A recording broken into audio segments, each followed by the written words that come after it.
부활의 주님을 만납시다. 부활의 주님을 만납시다 라는 제목으로 말씀을 나눕니다. 여러분, 2000년 전 부활절, 2000년 전 부활절, 그 부활절 아침을 한번 생각해 보십시다. 그날 아침 밝고 환한 그런 아침이 아니었습니다. 그날 아침은 아직 어두웠습니다. 사람들의 마음도 밝지 않았습니다. 예수님 십자가 죽음 이후에 제자들은 두려움에 잠겨 있었습니다. 여인들은 슬픔을 안고 무덤으로 향했습니다. 그들의 발걸음에는 기대보다는 눈물, 소망보다는 상실감이 더 컸습니다. 마리아는 울고 있었습니다. 여인들은 향품을 들고 갔고 제자들은 숨어 있었습니다. 아무도 오늘은 주님이 살아나실 것이다, 살아나실 날이다 하고 들떠 있지 않았습니다. 그 누구도 부활을 준비하면서 아침을 맞이하지 않았습니다. 그들에게는 그 아침이 이미 끝난 이야기의 아침이었습니다. 사랑하는 주님을 잃어버린 슬픔의 아침이었습니다. 그런데 그 아침에 말입니다, 2000년 전 부활절 그 아침에 사람들은 아직 울고 있었지만 하나님은 새 일을 시작하고 계셨습니다. 사람은 여전히 무덤을 향해 가고 있었지만 하나님은 이미 돌을 옮기시고 생명의 문을 여셨습니다. 사람들은 끝이라고 생각했지만 하나님은 거기서부터 다시 시작하셨습니다. 오늘 이 부활절 아침에 우리도 그 주님을 만나기를 소망합니다. 무덤을 비우시고 우리의 눈물을 보시고 절망의 자리에서 새 생명을 시작하시는 부활의 주님을 함께 만나기를 축원합니다. 첫 번째, 부활의 주님은 우리의 눈물을 외면하지 않습니다. 성도들은 부활절이 되면 밝은 옷을 입습니다. 꽃장식을 합니다. 할렐루야를 외칩니다. 그런데 정작 우리의 현실은 그렇지 않을 때가 많습니다. 어떤 분은 몸이 아픕니다. 병원에서 지금 예배드리고 있습니다. 어떤 분은 자녀 문제로 한숨을 쉬고 있습니다. 어떤 분은 부부 사이가 좋지 않아서 식어져 있는 그런 상황도 있습니다. 어떤 분은 직장 문제로 앞이 깜깜한 분들도 있습니다. 어떤 분은 믿음이 있는데 여전히 마음이 텅 빈 것 같은 공허한 가운데 있는 분들도 있습니다. 오늘 본문의 마리아가 바로 그런 사람입니다. 예수님을 사랑했습니다. 예수님을 사랑했지만 지금 울고 있습니다. 예수님을 따랐지만 방향을 잃어버렸습니다. 주님 돌아가셨기 때문에. 예수님을 따랐지만 방향을 잃어버린, 주님을 믿었는데 지금은 무덤 밖에 보이지 않습니다. 그런데 놀라운 것은 부활하신 예수님이, 오늘 본 말씀에 부활하신 예수님께서 가장 먼저 찾아가신 자리가 환호와 박수를 받는 박수가 있는 그런 자리가 아니라 눈물과 상실의 자리였다는 겁니다. 이것이 성경이 보여주는 부활절 아침입니다. 요한복음 20장 오늘 11절 본문 말씀에 마리아는 무덤 밖에 서서 울고 있더니, 부활하신 그날 아침에 마리아는 무덤 밖에 서서 울고 있었다라는 거예요. 마리아는 믿음이 없는 사람이 아닙니다. 예수님을 사랑했던 사람입니다. 그런데 마리아는 지금 울고 있습니다. 이 장면은 참으로 중요합니다. 처음 부활의 현장에는 찬양이 아니라, 기쁨이 아니라, 환호성이 아니라 찬양보다 먼저 눈물이 있었다는 겁니다. 우리는 종종 이렇게 생각하곤 합니다. 믿음이 있으면 흔들리지 말아야 되지. 예수님 부활을 믿는다면서 왜 이렇게 낙심하고 있느냐. 그런데 본문은 말합니다. 부활의 시작점에 눈물이 있었다는 겁니다. 예수님은 울고 있는 마리아를 찾아오셨습니다. 책망하지 않습니다. 왜 아직도 그밖에 못 믿느냐, 왜 못 믿느냐 라고 나무라지 않습니다. 그냥 그 눈물의 자리로 찾아오신 것입니다. 우리 성도 중에는 지금도 무덤 앞에 서 있는 분이 있습니다. 사랑하는 사람을 잃어버린 그 슬픔 앞에, 건강을 잃은 그 두려움 앞에, 관계가 깨어진 허탈감 속에서, 또는 직장 속의 그 갈등, 여러 가지 어려움과 어둠 속에서 아직까지도 부활의 아침을 맞은 저와 여러분들도, 여러분 이 아침에 어떤 마음으로 지금 예배를 드리고 있습니까? 기쁨입니까? 감사함입니까? 밝음입니까? 아무도 아멘 안 하시노? 예. 그럼 어둠입니까? 괴로움입니까? 절망입니까? 힘드십니까? 괴롭습니까, 여러분? 부활은 이런 사람에게 먼저 선포됩니다. 울지 말라가 아니라 먼저 주님이 그 울음 곁에 그냥 오신다는 겁니다.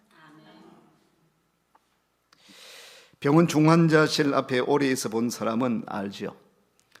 저도 이제 잠깐이었지만 우리 이정순 자매는 잠깐이 아니었지만 서울에 가서 몸이 불편한데도 남편 수술 중환자실에 있으니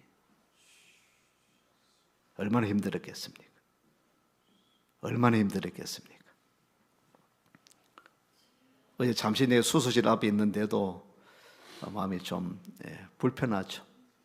기도하면서 여러분들이 기도해 주시고 또 함께 해 주셨는데, 자, 이런 곳에, 그런 곳에서는 어떤 말로 우리가 위로를 하면 좋을까요? 어떤 말로 위로하면 될까요? 전화도 하시고 여러분들이 함께 해 주셨는데, 어제 수술하고 한 후에 오후에 그 교회 그 병원에 전도하시는, 토요일마다 이제 병실로 다니면서 내일 주일 병원에서 예배 있습니다. 전도하는 분이 계세요. 병실로 이제 신방하러 오신 전도사님이세요. 이런저런 말씀 나누다가 나는 이제 목사라고 교회를 담임하고 있다 등등 이야기를 하면서 여러 말을 하면서 집사람이 누워 있는데 보면서, 아유 목사님 어머니입니까?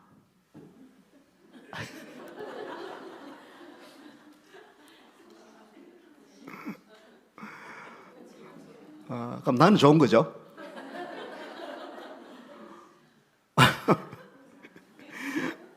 예. 안 그래도 심단한테 심단에서 우리 좀 웃게 해주시려고, 웃게 해주시려고.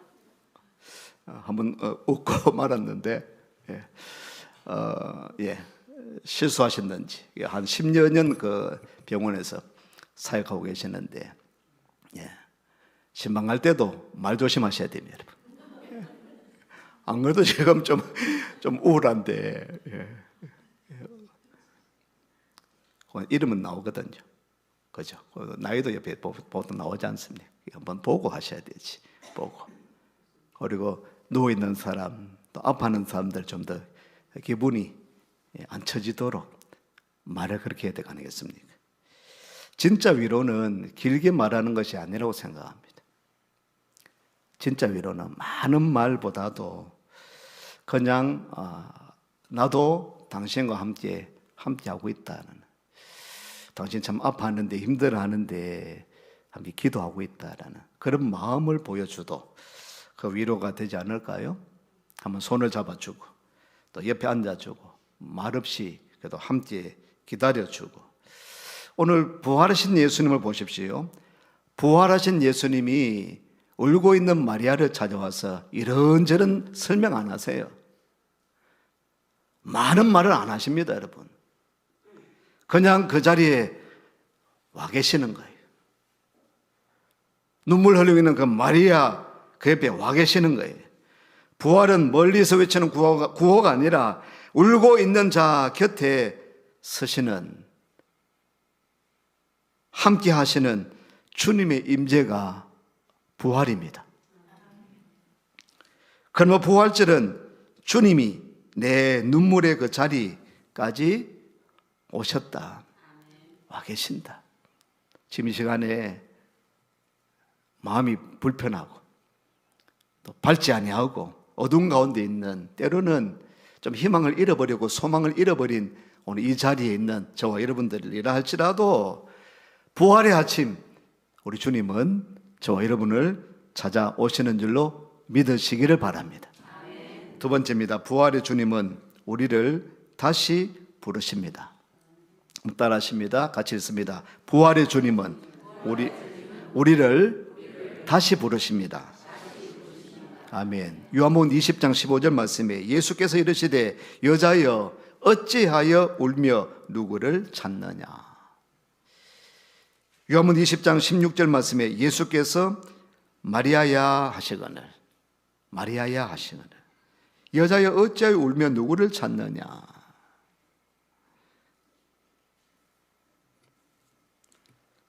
15절에 마리아는 그가 동산직인 줄 알고 이르되 주여 당신이 옮겼거든 어디 두었는지 내게 이르소서 그리하면 내가 가져가리이다. 주님 시체가 없어요. 시신이 없어요. 어디로 옮겼으면 당신이 알면 동산직이면 나에게 좀 알려주세요. 그때 16절에 예수님이 마리아야 이름을 부르시는 겁니다. 그러니까 이 마리아가 주님이신 줄을 알아보는 거예요. 마리아는 예수님을 눈앞에 두고도 알아보지 못합니다. 왜 그렇습니까? 눈물이 가리는 겁니다. 상실감 때문에 보이지 않는 겁니다. 자기 생각이 가리고 있는 것입니다. 예수님께서 다시 사셨다, 부활하셨다는 것을 생각하지 못하는 것입니다. 예수님은 그런 마리아에게 긴 설명을 하지 않았습니다. 한마디 하셨습니다. 마리아야 이름을 불러주셨습니다. 그 한마디에 모든 것이 바뀌게 됩니다. 그 마리아는 그 순간에 주님을 알아봅니다. 주님이 살아계시다는 것을 알아봅니다. 그리고 무엇보다도 주님이 아직도 나를 알고 나와 함께 하신다는 것을 발견하게 됩니다. 부활은 단지 예수님이 살아나셨다라는 사실만이 아닙니다. 그 살아나신 주님이 지금 저와 여러분의 이름을 부르신다는 것입니다. 할렐루야. 우리는 살다 보면 많은 이름으로 불립니다. 여러분은 어떻게 불려지고 있습니까? 실패자라고, 늙었다라고, 이제는 소용없다라고, 끝났다라고, 저 가정은 문제 있는 가정이라고, 부족한 부모요, 부족한 성도, 세상은 우리에게 상처의 이름을 많이 붙입니다. 사탄은 더 우리를 기죽입니다. 우리를 정죄합니다. 정죄의 이름을 붙입니다. 내 마음도 나를 함부로 규정해버리고 자존감을 자꾸 떨어지게 합니다. 그런데 부활하신 주님은 저와 여러분을 다르게 부르십니다. 너는 끝난 사람이 아니야. 나는 너를 알고 있어. 나는 너를 버리지 않아. 아멘이십니까? 학교 현장이나 가정에서도 한 아이가 계속 야단만 들으면 나중에는 정말 자기가 문제가 있다고 믿어버립니다. 부모가 계속 나무래요. 계속 잔소리해요. 선생님이 계속 아이를 향하여서 꾸중하고 꾸지람하고 야단치고 그러면 더 못하게 됩니다. 더 숨게 되는 것입니다. 그러면 더 망가지게 되는 것입니다. 그런데 교사나 부모님이 너는 그런 아이가 아니야. 너는 할 수 있어. 아, 이거 참 잘하네. 칭찬해주고 그죠? 좀 못하더라도 좀 이해해주고 참아주고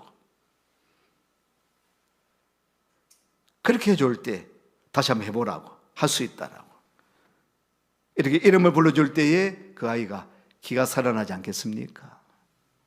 아무래도 세상이 어려운데 힘든데 자꾸 기를 죽이고 어렵게 하고 우리 교회에 오는 여러분들을 향하여서는 우리 자꾸 길을 살려주고 잘할 수 있다라고, 참 잘한다라고 박수 쳐주고 할렐루야. 우리 아이들의 다음 세대에게 더 잘할 수 있도록 힘을 실어주고 함께 기도해주고 축복해주고 칭찬해주고. 아멘. 사람은 누가 어떻게 불러주느냐에 따라서 다시 일어날 힘을 얻게 되는 것입니다. 부활하신 예수님은 마리아를 향해 여러 가지 다른 설명보다도 먼저 마리아야 이름을 불러주셨습니다. 이름을 불러주셨습니다. 오늘도 그렇습니다. 주님은 군중 속의 한 사람이 아니라 오늘 이름 있는 저와 여러분, 각 심령, 각 사람 한 영혼으로 오늘 저희들을 불러주시고 오늘 이 아침에 부활의 아침에 저와 여러분을 만나 주시는 줄을 믿으시기를 바랍니다. 세 번째입니다. 부활의 주님은 우리를 다시 살게 하고 다시 보내십니다.